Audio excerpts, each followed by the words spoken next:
Yo, what's good, everybody? RFG is back at it today, and I'm here to touch on some more profound knowledge, okay, that I'm going to be sharing with you guys. And this is regarding the situation with governments across the world, archaeologists and paleontologists discovering large fossils of ancient humans, okay? And these are basically giants that, would stand anywhere in between 8 and 20 feet. Okay? Let me repeat. These giants that are being found in these particular situations are anywhere from 8 to 20 feet tall. Okay? And I'm going to touch on exactly what these creatures are and what their purpose was on this planet, okay? And why these fossils are being found with the skeleton completely intact, okay? This particular photo right here was done by a paleontologist in California, okay? So this is right here in our own backyard in America, ladies and gentlemen. Okay, this photo right here was shot, I believe, right outside of Utah. Okay, in between Utah and Colorado was where this skeleton was found. Okay, this one in particular is definitely at the range of 20 feet or taller. Okay, not a game. Not a joke. These giant skeletons come directly from our ancestors. This one right here in particular is a mummy found in California. Okay, this one was found in California, I believe in the 1800s. Yeah, in the 1800s.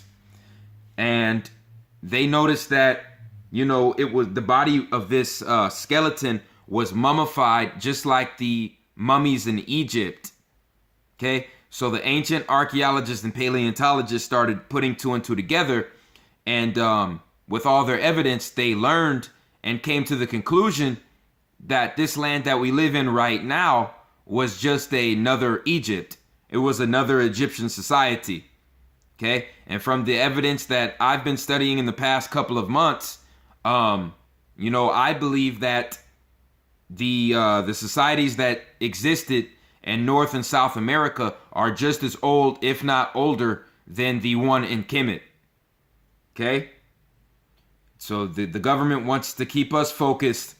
Everything with Egypt, and we don't pay attention to anything else as far as world history. Okay? It's another one of their mind fucks. Another one of their mind fucks, ladies and gentlemen. Okay, so like I said, this particular mummy was found in California in the 1800s.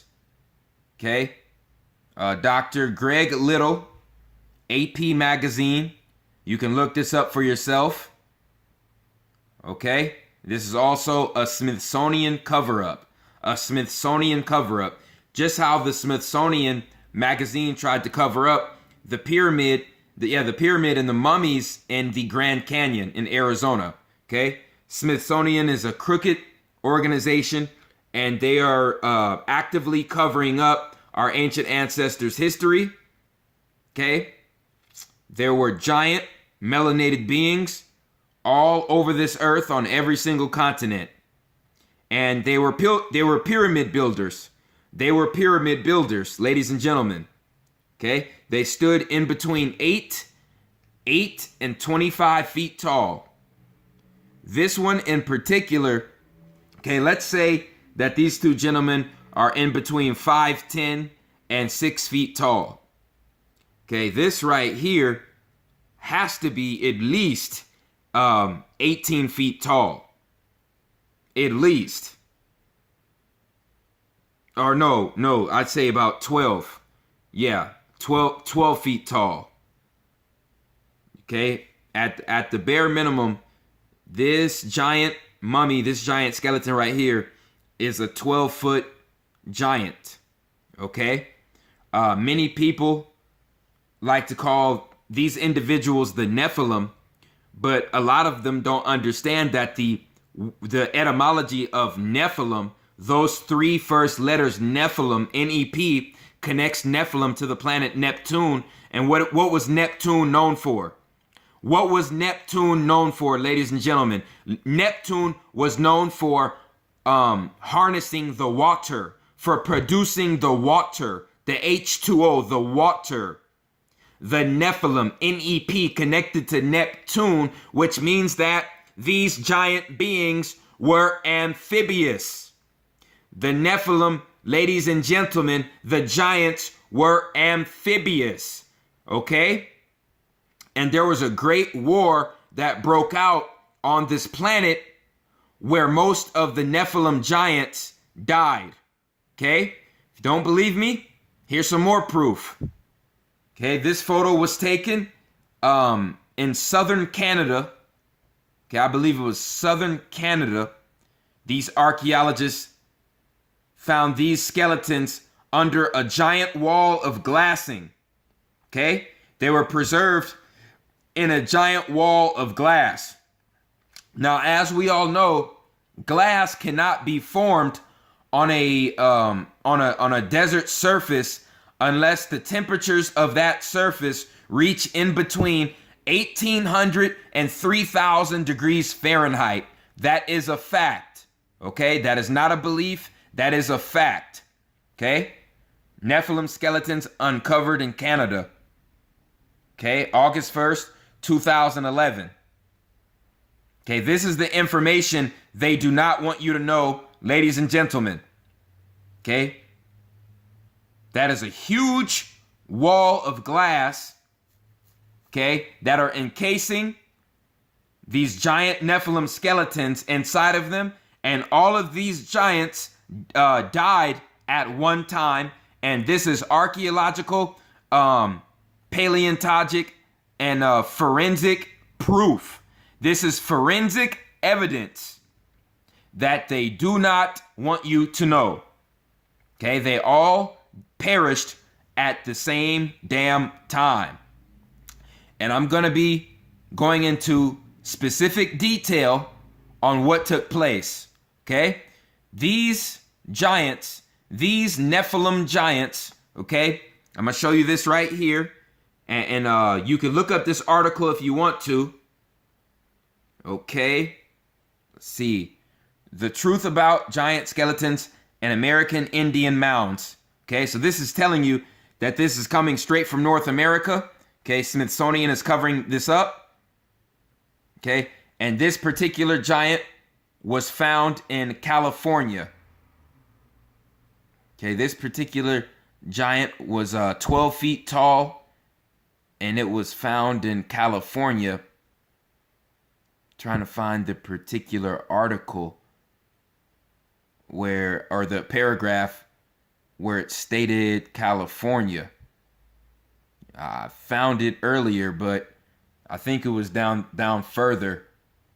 You know, you guys can read it for yourselves and find out. This particular giant mummy, okay, this was a Califian. These were the original Califians, okay? I'm about to blow you guys away.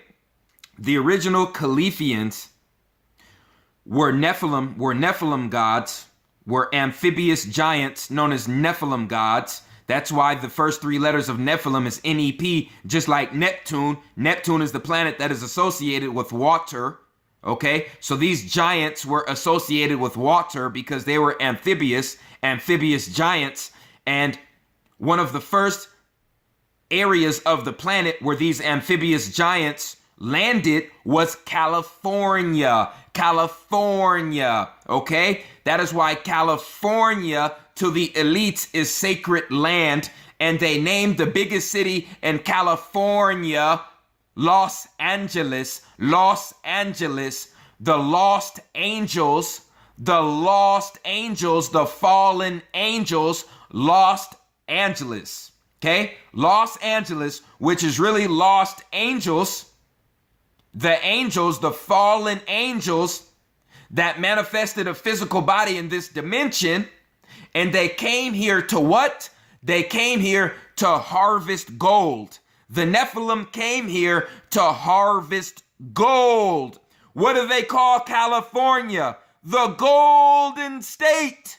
The Golden State. Ladies and gentlemen, they call California the Golden State because the Nephilim came here. The Nephilim giants landed in California to harvest that gold that California had to offer. So these giant Nephilim were amphibious giants, and their duty was to come to this earth and harvest the gold. And the first place that they landed, ladies and gentlemen, was California. These are the original Califians. That's why they call California the Golden State. California secretly has one of the world's largest beds of gold, okay? Masses of gold under its surface out of any other land on the planet, okay? Where do you think they got all that gold in Fort Knox? See, this is where critical thinking comes into play, ladies and gentlemen. Where did our government get all that gold that they have in Fort Knox? I believe Fort Knox is in Tennessee. Okay, that's in America. Okay, the Golden State, California, where most of the gold is being produced and collected on the planet in the whole world. Why do you think that the Califians were murdered by the Spaniards in Northern California in 1849? That's where you get your San Francisco 49ers. 1849, the Spaniards defeated the Califians, and the Califians were descendants of these nomos gods, which were the Nephilim. Okay? So, like I said, California is probably top three biggest gold producing lands on the planet. And they do not want us to know this information, ladies and gentlemen. They do not want us to realize how sacred this American land we live on really is. Okay? This is undisputable proof. These Nephilim stood in between 8 and 25 feet tall. This one you're looking at right now is about 12 feet tall. And they had 22 chakras. They had a total of 22 chakras. And they were capable of performing supernatural abilities. They were also capable of building pyramid structures. Okay? These are the entities that perform those tasks. Okay? This is not a game, not a joke. This one right here, this photo was shot in northern Canada. This is a giant glass bed over a desert in Canada, where giant skeletons, okay, were subject to an explosion or to some form of a particle beam that caused them to be frozen in a wall of glass, in a glass wall, because you can only be subject to so much heat to where you get preserved in glass. You literally get preserved in glass. Do your research. If the desert floor, if the desert sand gets heated up to a certain degree, okay, glass starts to form. These were ancient weapons that were dropped when our ancestors went to war with one another. Okay? So where do the Nephilim come from? Where do the Nephilim / Nomos / Anunnaki, where do they come from? They come from the Sirius C star system. The Sirius C star system, according to our Dogon ancestors, is a trinary, not a binary, but a trinary star system. Sirius C is right here in the middle, and what's orbiting Sirius C is Sirius A. Okay, this right here is the star that's orbiting Sirius C. Okay, Sirius C is in the middle. There's also a planet right outside of Sirius C that is orbiting it, okay, known as Xylanthia, but Xylanthia is known as Nyan Tolo, according to our Dogon ancestors. And that is where these Nephilim gods, these Sirius gods, these giant Anunnaki beings come from. Okay, Sirius A orbits Xylanthia and Sirius C.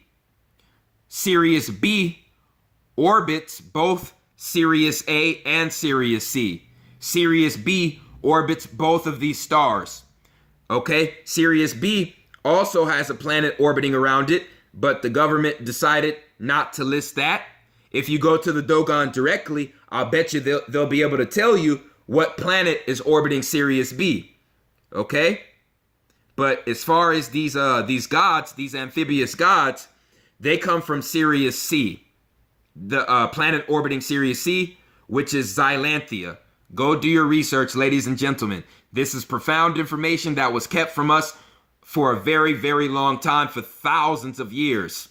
Okay? Through bullshit religion, propaganda, and just media programming. Okay? Very, very profound knowledge. So basically, these individuals, these nomos, these Anunnaki, these Nephilim, were living on this earth, living on this planet, when Earth was orbiting Sirius D. Let me repeat. The giants were living on Earth when Earth was orbiting a star known as Sirius D. Okay? There was originally 4 stars that were birthed out of the center of the galaxy when the galaxy was birthed into this universe. Sirius A, Sirius B, Sirius C, and Sirius D. Now, everybody's asking, what is Sirius D? What is Sirius D? Sirius D would be Saturn. Sirius D would be Saturn. So when Saturn was the Earth's star, that is when the pyramids were built on the Earth, ladies and gentlemen. That is when our ancestors went to war with one another on whether they should create humans in their image or not. That is when they went to war, when Saturn was the Earth's star.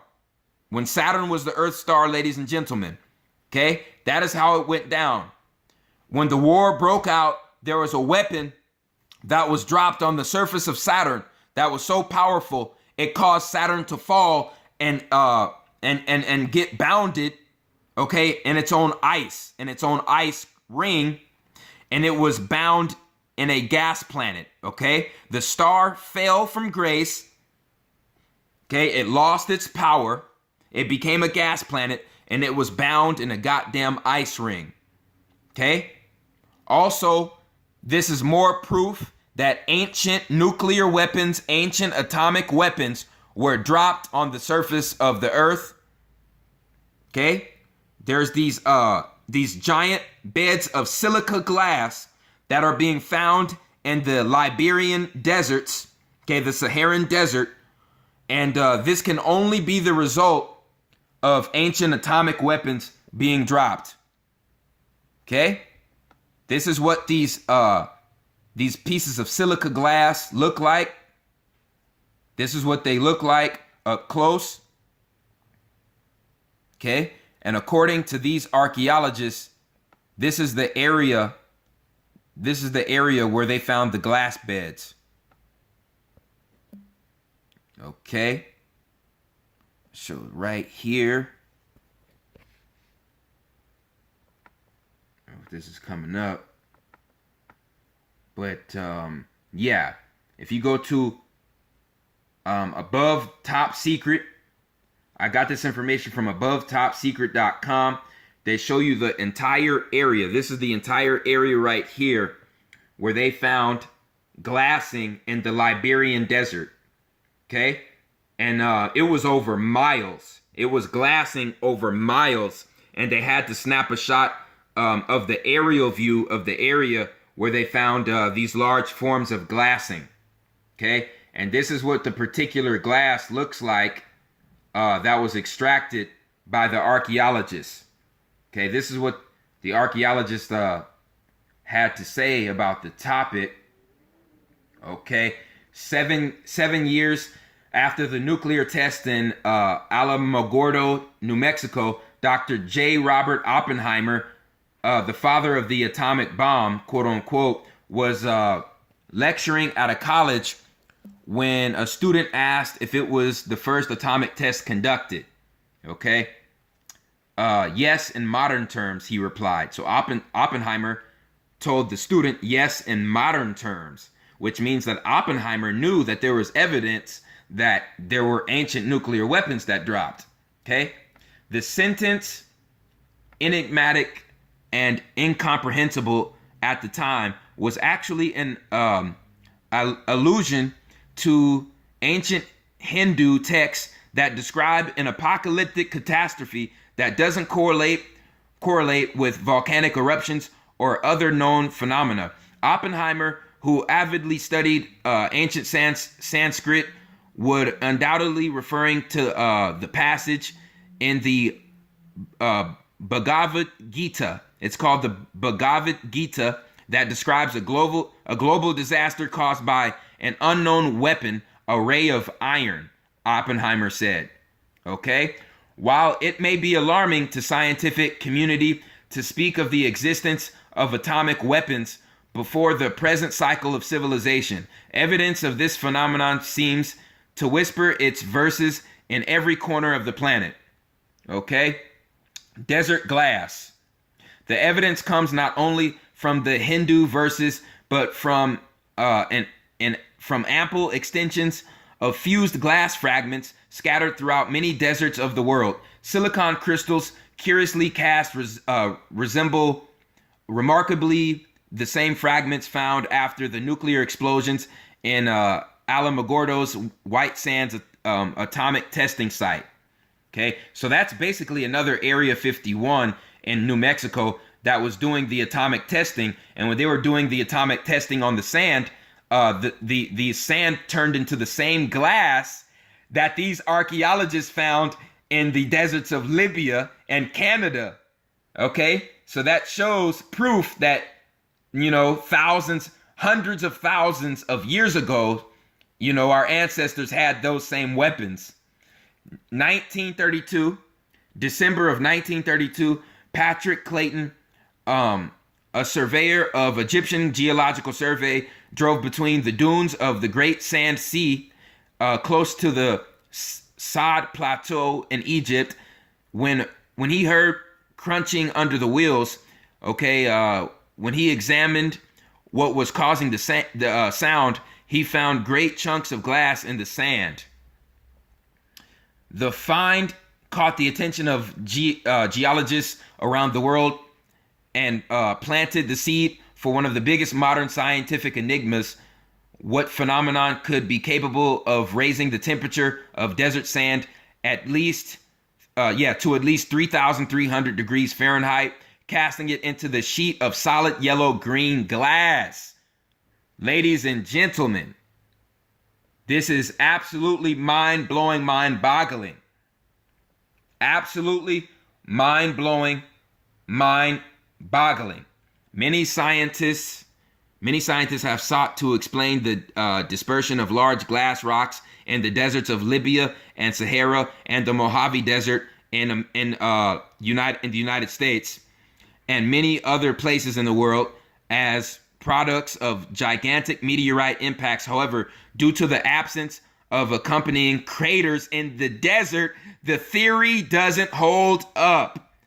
Ladies and gentlemen, if these forms of glassing came from meteor impacts, if the desert surface was heated by meteor impacts, that means that there's supposed to be craters.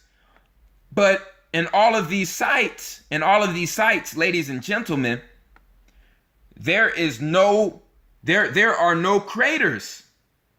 There are no craters around these beds of glass. So that means the surface of these land masses were heated up tremendously by a weapon, but there is no crater, which means that It was not a meteorite, ladies and gentlemen. And it was not like any other atomic or nuclear bomb that this government has. Okay? It is far more advanced, and these weapons were dropped tens of thousands of years ago. That is what this article proves, without a doubt. Okay? That is what this article completely proves. Okay? And if you want to look at this article, okay, all you have to do is put in desert glass formed by ancient atomic bombs, question mark. But when you look up these the individuals that produced this article, and Mr. Oppenheimer, okay, who was the archaeologist who created the article on this topic, this is a legit individual who actually excavated these glass beds in the desert of Libya, okay, as well as Canada and as well as New Mexico. Okay, so this is no bullshit whatsoever. Okay, another thing that basically goes with, you know, the information regarding our ancestors who were giants that were thriving on this planet. Our location in the galaxy is more on the outside. The sun that we see every day is more on the outside region of the galaxy. So the Sirius and the Orion star constellations are towards the center of the galaxy. So Sirius A, Sirius B, Sirius C, they're towards the center of the galaxy. When you go towards the center of the galaxy, magnetism increases. Magnetism increases, ladies and gentlemen. So when magnetism increases in a star constellation, that means that the life forms on those planets have to be larger and more stronger to survive. Okay? So this shows when this was going on the Earth, as far as the giants living on the Earth was orbiting Saturn, which was Sirius D at that time, and still part of the Sirius star constellation near the center of the galaxy. Okay, and that's when creatures on Earth had to be much larger to survive and much stronger. Okay, because they were much closer to the center of the galaxy at that time, the giant black hole at the center of the galaxy that produces all magnetism in this galaxy. Okay, it basically gave our ancestors super abilities. Okay, very, very, very enhanced abilities. And this is with any star constellation that is around the center of the galaxy. The creatures there are going to be much larger and much stronger. Okay? And that is just like how when we look at the Earth and we look at the equator, we all know the biggest, strongest animals that exist today, and the biggest, largest plant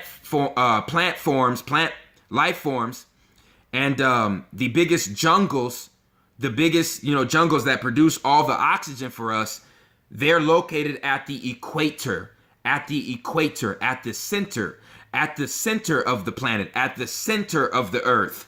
Okay? That is where the biggest, strongest life forms on the planet are found, at the center, at the equator. Just like the center of the galaxy, okay, the star constellations around that are where you're going to find the largest extraterrestrials and the largest life forms. As above, so below. Okay? Also, these are more skulls pulled up from our ancient ancestors across the world, known as the Nomos gods. The Nephilim, these come from giants. They also had giant craniums, 22 chakras, capable telekinesis, telepathy, super strength, super speed, levitation. Okay, the ability to manipulate electrical waves. Okay, this creature in Hellboy known as Abe, and notice they called him Abe because Abe in the Bible was the father of man, Abraham, and they called this Nephilim god in the movie Hellboy Abe because these creatures that were shown in the movie, known as the Nephilim were the giants that were responsible for splicing the DNA to create the modern humans. Okay? So like I said, they call them the Nephilim, N-E-P, because they're connected to Neptune, the planet associated with the water, which means the Nephilim, the giants, the Anunnaki, were amphibious and associated with water. Okay? They used dolphins, okay, as part of the process to create modern humans. It went from fish DNA to dolphin DNA, okay, as far as the genetic splicing to create modern melanated humans. Okay, let me explain. When we look at dolphins, dolphins have one of the only things that humans possess on this planet, and that is a pineal gland. Okay, the dolphins are able to conduct a sonar test, or basically a sonar scan of other life forms that are around them in the water.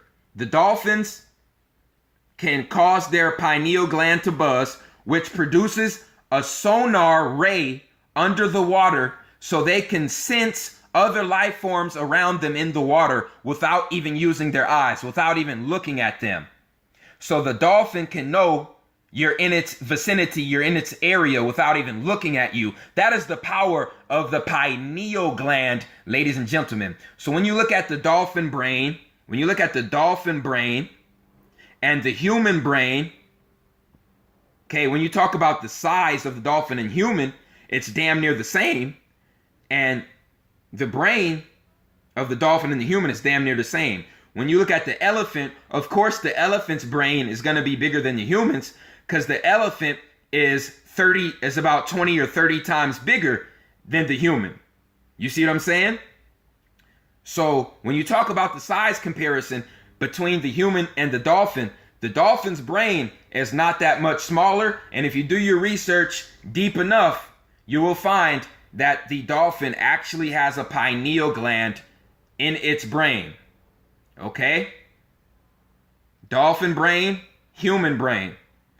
It functions the same. Okay? It has the same components. It has the same exact glands.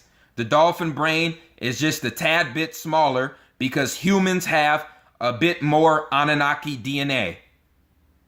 Okay? This is also how they do it. Right here.